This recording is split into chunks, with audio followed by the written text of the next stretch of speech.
സംസ്ഥാനത്ത് പ്രതിദിന പനി കേസുകൾ 13,000-ന് മുകളിൽ. ഇന്നലെ മാത്രം 4 പനി മരണങ്ങൾ റിപ്പോർട്ട് ചെയ്തു. എറണാകുളം കളമശ്ശേരിയിൽ ഡെങ്കിപ്പനി വ്യാപനം രൂക്ഷമാണ്. തിരുവനന്തപുരം നെയ്യാറ്റിൻകരയിൽ കോളറ സ്ഥിരീകരിച്ച പുനരധിവാസ കേന്ദ്രത്തിൽ നിന്നുള്ള കൂടുതൽ സാമ്പിളുകളുടെ ഫലം ഉടൻ ലഭിക്കും. പ്രതിരോധ പ്രവർത്തനം ആരോഗ്യവകുപ്പ് ഊർജിതമാക്കിയിട്ടുണ്ട്. നെയ്യാറ്റിൻകരയിൽ കോളറ സ്ഥിരീകരിച്ച പുനരധിവാസ കേന്ദ്രത്തിൽ നിന്നുള്ള കൂടുതൽ സാമ്പിളുകളുടെ ഫലം ഇന്നോ നാളെയോ കിട്ടിയേക്കും. രോഗലക്ഷണങ്ങളോടെ ചികിത്സയിലുള്ള 11 പേരെ ഐരാണിമുട്ടത്തെ ഐസൊലേഷൻ വാർഡിലേക്ക് മാറ്റി. ഇവരിൽ 4 പേരുടെ സാമ്പിൾ ഫലങ്ങളാണ് പ്രതീക്ഷിക്കുന്നത്.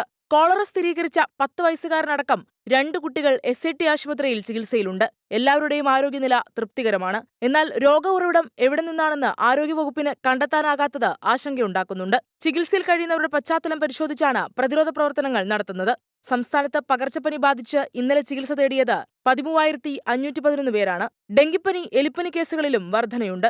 എറണാകുളത്ത് കളമശ്ശേരി മുനിസിപ്പാലിറ്റി പരിധിയിൽ 113 ഡെങ്കി കേസുകൾ സ്ഥിരീകരിച്ചു. കേസുകളുടെ എണ്ണം പ്രതിദിനം വർദ്ധിച്ചിട്ടും പ്രതിരോധ പ്രവർത്തനങ്ങൾ നടക്കുന്നില്ലെന്ന ആക്ഷേപമുയർന്നു. സ്കൂളുകളിൽ നിന്ന് ഡെങ്കി കേസുകളുണ്ടായ വിവരം മറച്ചുവെച്ചതായും പരാതി ഉയർന്നു. 35 കുട്ടികൾക്ക് രോഗവ്യാപനം ഉണ്ടായതോടെയാണ് വിവരം പുറത്തുവന്നത്.